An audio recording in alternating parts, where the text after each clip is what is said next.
ನಮಸ್ಕಾರ, D V news Karnataka. ನಾನು ಶಂಕರ್ ತೊಂಟಾಪುರ.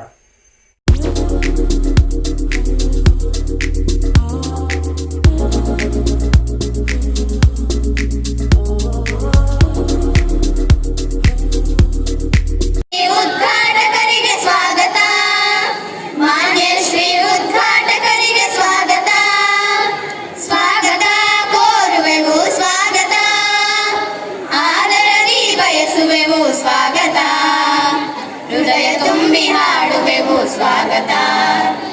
ಇಂದಿನ ಈ ಸಭೆಗೆ ಕೃಪೆ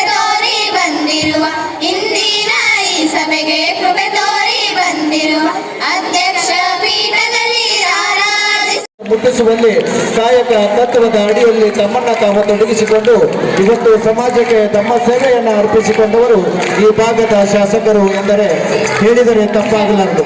ಹಾಗೆಯೇ ಈ ಭಾಗದ ಆದರ್ಶ ವಿದ್ಯಾಲಯವನ್ನ ನಿರಂತರಕ್ಕೆ ಇರಿಸುವಲ್ಲಿ ಬಹಳಷ್ಟು ಶ್ರಮವನ್ನು ಹಾಕಿದವರು ರಾಜುಗೌಡ ಬಿ ಪಾಟೀಲ್ ಶಾಸಕರು ಇವರಿಗೆ ತುಂಬ. ಅದೇ ರೀತಿ ಇವತ್ತಿನ ರಕ್ಷಾಬಂಧನ ನೂಲು ಹುಣ್ಣಿಮೆಯ ರಕ್ಷಾಬಂಧನದ ಶುಭಾಶಯಗಳನ್ನು ಹೇಳುತ್ತಾ ಇವತ್ತಿನ ದಿವಸ ನಮ್ಮ ಆದರ್ಶ ಶಾಲೆ ಬಗ್ಗೆ ನಾವು ಎಷ್ಟು ಹೆಮ್ಮೆ ಪಟ್ಟರು ಕಡಿಮೆ ಅಂತ ಭಾವನೆಯನ್ನು ನಾನು ಇಲ್ಲಿ ವ್ಯಕ್ತಪಡಿಸ್ಲಿಕ್ಕೆ ಹೇಳಿ ಬಯಸ್ತೀನಿ ಬಂಧುಗಳೇ. ಯಾಕಂದ್ರೆ ಯಾವುದನ್ನು ತಿಳ್ಕೊಳ್ಳಾರ್ದೆ ಏನೂ ಮಾಡಕ್ ಸಾಧ್ಯ ಆಗಲ್ಲ. ನಾನು ಆದರ್ಶ ಶಾಲೆಯವ್ರನ್ನ ಶಾಸಕನಾದ ಬಂದಿವರು ಕುಡಿ ನೀರಿನ ಸಮಸ್ಯೆ ಐತಂದ್ರೆ ಬೋರ್ ಕಳಿಸ್ಕೊಡೋಣ 8 ದಿವಸ ಬೋರ್ ಕಳಿಸ್ಕೊಟ್ಟೆ. ಆದ್ರೆ ದುರ್ದೈವಶಾತ್ ನಮಗೆ ನೀರು ಸಿಗ್ಲಾರ್ದಂಗಾಗಣ ಆಕ್ಚುಲಿ ಹುಂಚಾಳಕ್ಕೂ ಸಹಿತ ಕುಡಿ ನೀರಿನ ಸಮಸ್ಯೆ ಐತಿ. ಏನ ನಿರಂತರ ಜ್ಯೋತಿ ಮಾಡುತ್ತಾನ ಊರಿಗೂ ಸಮಸ್ಯೆ ಐತಿ. ಈ ಮಕ್ಕಳಲ್ಲಿ ನೋಡಿದ್ರೆ ಖುಷಿ ಅನ್ನಿಸ್ತದ. ಅದೇ ರೀತಿ ನಮ್ಮ ಶಾಲೆಯಿಂದ ನಮ್ಮ ಕುದುರೆ ಸಾಲೋಡಿಗಿಂದ ಸಾಕಷ್ಟು ಮಕ್ಕಳು ಬರ್ತಾವ. ಇವತ್ತು SDMC ಅಧ್ಯಕ್ಷರು ನಮ್ಮೂರವ್ರೆ ಆನಂದ್ ಸಜ್ಜನವ್ರು. ಅವಾಗ ನಮ್ಮ ಮಕ್ಕಳದ ಬೇಡಿಕೆ ಐತಿ. ನಾನು ರಿಕ್ವೆಸ್ಟ್ ಮಾಡಿ ನಮ್ಮ ಊರದಿಂದೇ ಒಂದು ಶಾಲೆಗೆ ಒಂದು ಬಸ್ ಮತ್ತು ವಾಪಸ್ ಬಿಟ್ಕೊಂಡೇ ಹೋಗುವಂಥ ಬಸ್ಸನ್ನು ಸಹಿತ ನಾವು ಮಾಡಿಸ್ಕೊಟ್ಟಿದ್ದೆ ಬಂಧುಗಳೇ.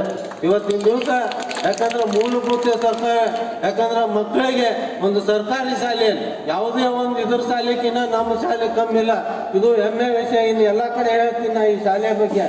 ಅದರ ಜೊತೆ ಇಲ್ಲಿರುವಂಥ ಎಲ್ಲ ನನ್ನ ಶಿಕ್ಷಕ ಮಿತ್ರರಿಗೆ ಹಾಗೂ ಗುರುಮಾತೆಯರಿಗೆ, ಇಲ್ಲಿರುವಂಥ ಎಲ್ಲ ಸ್ಟಾಫ್, ಇವತ್ತು ಅಡುಗೆ ಮಾಡೋರು ಹಿಡ್ಕೊಂಡು ಎಲ್ಲರಿಗೆ ಅಭಿನಂದನೆ ಮಾಡುವಂಥ ಕೆಲಸ ಮಾಡಿದ್ರು. ನಾವು ಅನ್ಬೋದು ನಮಗೆ ಒತ್ತಡದ ಅಪ್ಪರಿಗೆ ಮುಂದೆ ಪೂಜಾ ಅದಾವ, ಅವ್ರಿಗೆ ಒತ್ತಡದ ಅಂತೇಳಿ. ಆದ್ರೆ ಅಪ್ಪರಿಗೆ ಹೇಳಿದ್ನ ನೀವು ಗುರುಗಳಿದ್ದೀರಿ, ನಿಮ್ಗೆ ರಿಕ್ವೆಸ್ಟ್ ಮಾಡ್ತಾರೆ. ನಾವು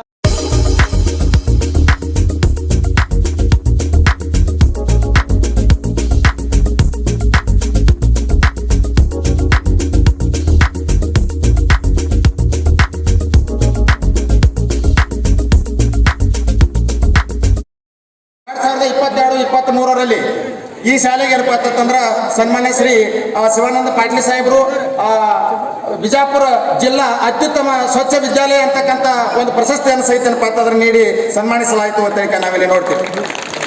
ಜೊತೆಗೆ ನಮ್ಮ ಶಾಲೆಯ 10ನೇ ತರಗತಿಯಲ್ಲಿ ಓದ್ತಿರ್ತಕ್ಕಂಥ ವಿದ್ಯಾರ್ಥಿನಿ ಪ್ರಿಯಾಂಕಾ ಪುಂಡ್ಲಿಕ್ ಅಂತಕ್ಕಂಥ ವಿದ್ಯಾರ್ಥಿನಿ, ಈ ವಿದ್ಯಾರ್ಥಿನಿ ಕಾಲಿನಿಂದ ಮಜ್ಜಿಗೆ ಮಾಡ್ತಕ್ಕಂಥ ಯಂತ್ರವನ್ನ ಕಂಡುಹಿಡಿದು ತಾಲೂಕು ಮಟ್ಟದಲ್ಲಿ, ಜಿಲ್ಲಾ ಮಟ್ಟದಲ್ಲಿ, ವಿಭಾಗ ಮಟ್ಟ, ರಾಜ್ಯ ಮಟ್ಟ, ರಾಷ್ಟ್ರ ಮಟ್ಟದಲ್ಲಿ ಇದು ಆಡ್ಕೊಂಡು ಇವಾಗ ಅಂತಾರಾಷ್ಟ್ರೀಯ ಮಟ್ಟಕ್ಕೆ ಏನಪ್ಪಾ ಅಂತಂದ್ರೆ ಆ ವಿದ್ಯಾರ್ಥಿನಿ ಹೋಗಿದ್ದಾಳೆ. ಇದು ಏನಪ್ಪಾ ಅಂತಂದ್ರೆ ನಮ್ಮ ಶಾಲೆಯ ಹೆಮ್ಮೆ ಅಂತಕ್ಕಂಥ ಮಾತನ್ನು ಹೇಳ್ತೀನಿ. ಮುಂದಿನ ಏನಪ್ಪಾ ಅಂತಂದ್ರೆ ದಿನಮಾನದಲ್ಲಿ ಆ ವಿದ್ಯಾರ್ಥಿನಿ ಭಾರತ ಸರ್ಕಾರದ ವತಿಯಿಂದ ಏನಪ್ಪಾ ಅಂತಂದ್ರೆ ಜಪಾನ್ದಲ್ಲಿ ನಡೀತಕ್ಕಂಥ ಕಾರ್ಯಕ್ರಮಕ್ಕೆ ಏನಪ್ಪಾ ಅಂದ್ರೆ ಭಾಗವಹಿಸ್ತಾಳೆ ಅಂತಕ್ಕಂಥದ್ದು ಈ ಶಾಲೆಯ ಹೆಮ್ಮೆ ಅಂತಕ್ಕಂಥ ವಿಚಾರವನ್ನು ಇಲ್ಲಿ ಹೇಳ್ತೀನಿ.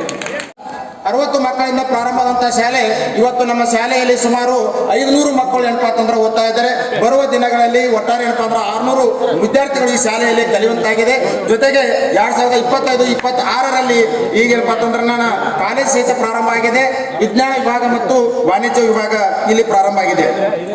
ಇಲ್ಲಿ 2021, 22, 23, 24 ಹಾಗೂ 22, 23, 24, 25ನೇ ಸಾಲಿನಲ್ಲಿ ಸರ್ಕಾರಿ ಆದರ್ಶ ವಿದ್ಯಾಲಯ SSLC ವಾರ್ಷಿಕ ಪರೀಕ್ಷೆಯಲ್ಲಿ 100ಕ್ಕೆ 100 ಫಲಿತಾಂಶವನ್ನು ಪಡೆದು ಸತತ 4 ವರ್ಷಗಳಿಂದ ಇಂಥ ಒಂದು ಸ್ಟ್ರಿಕ್ಟ್ ಸಂದರ್ಭದಲ್ಲಿ ಸತತ 4 ವರ್ಷಗಳಿಂದ ನಮ್ಮ ಶಾಲೆ 100ಕ್ಕೆ 100 ಅಂಕಗಳನ್ನು ಪಡೆದು ಶಾಲೆಯ ಇಡೀ ರಾಜ್ಯದಲ್ಲಿ ಟಾಪ್ 10 ಅಂತಕ್ಕಂಥ ಏನು ಮಾತು ಹೇಳಿದ್ರಲ್ಲ ಸರ್, ಈ 10 ಶಾಲೆಗಳಲ್ಲಿ ಏನಪ್ಪಾ ಅಂತಂದ್ರೆ ಸರ್ಕಾರಿ ಆದರ್ಶ ವಿದ್ಯಾಲಯ ಹುಣಸೆ PB ಸಹಿತ ಒಂದಾಗೈತೆ ಅನ್ನೋದನ್ನ ಅಂತಂದ್ರೆ ನಾನು ಬಹಳಷ್ಟು ಹೆಮ್ಮೆ ಅಂತ ಹೇಳ್ತೀನಿ. ಬಡತನದೊಳಗ ಹುಟ್ಟಿ ಕೇಸಿಂದ ನಾ ಏನಾದ್ರೂ ಒಂದು ಮಾಡ್ಬೇಕಂತ ತಿಳ್ಕೊಂಡು ಆತ್ಮವಿಶ್ವಾಸವನ್ನ ತನ್ನ ಒಳಗಿಟ್ಟುಕೊಂಡ ಈ ಕಾಲಿನಲ್ಲಿ ಮಾಡ್ತಾ ಇರತಕ್ಕಂಥ ಮಜ್ಜಿಗೆ ಕಟ್ಟುವುದನ್ನ ಯಂತ್ರವನ್ನ ಕಂಡಿಡ್ದಾಳಲ್ಲ, ಇಡೀ ನಮ್ಮ ಭಾರತ ದೇಶಕ್ಕೆ ಒಂದು ಗೌರವ ತರುವಂತ ಕೆಲಸ ನಮ್ಮ ಶಾಲೆ ವಿದ್ಯಾರ್ಥಿ ಮಾಡ.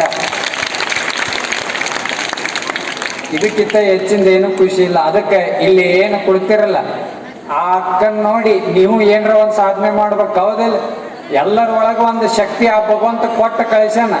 ಆದ್ರೆ ಅದನ್ನ ಕಂಡುಕೊಳ್ಳುವಂತ ಶಕ್ತಿ ಅದನ್ನ ನಮ್ಮಲ್ಲಿ ಇರ್ಬೇಕು. ಎಲ್ಲರೊಳಗೂ ಒಂದು ಶಕ್ತಿ ಅದನ್ನ ಎಚ್ಚರಿಸುವಂತ ಕೆಲಸವನ್ನು ನಾವೆಲ್ಲರೂ ಸಹಿತ ಮಾಡ್ಬೇಕು.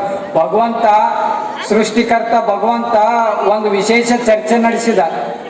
ಬೇಡಿದ್ದನ್ನು ಕೊಡುವಂತ ಒಂದು ಅದ್ಭುತವಾದ ಶಕ್ತಿ ಅದನ್ನ ಎಲ್ಲಿಡಬೇಕು ಅಂತ ಎಲ್ಲರೂ ಚರ್ಚೆ ನಡೆಸಿದ್ರು ಮ್ಯಾಲ ಬ್ರಹ್ಮಾಂಡದೊಳಗ.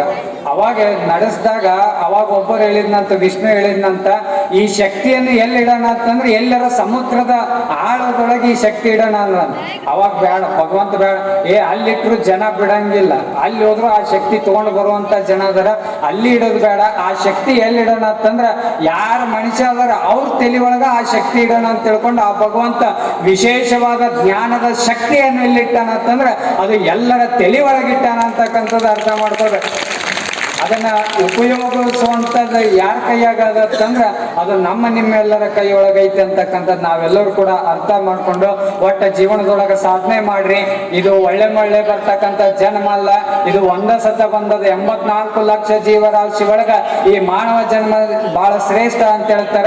ಇದು ಎಂದ್ ಎಕ್ಸ್ಪೈರ್ ಆಕೈತೋ ಇಲ್ಲ ಗೊತ್ತಿಲ್ಲ, ಆದ್ರೆ ಒಂದಲ್ಲ ಒಂದು ದಿನ ಎಕ್ಸ್ಪೈರ್ ಆಗದ.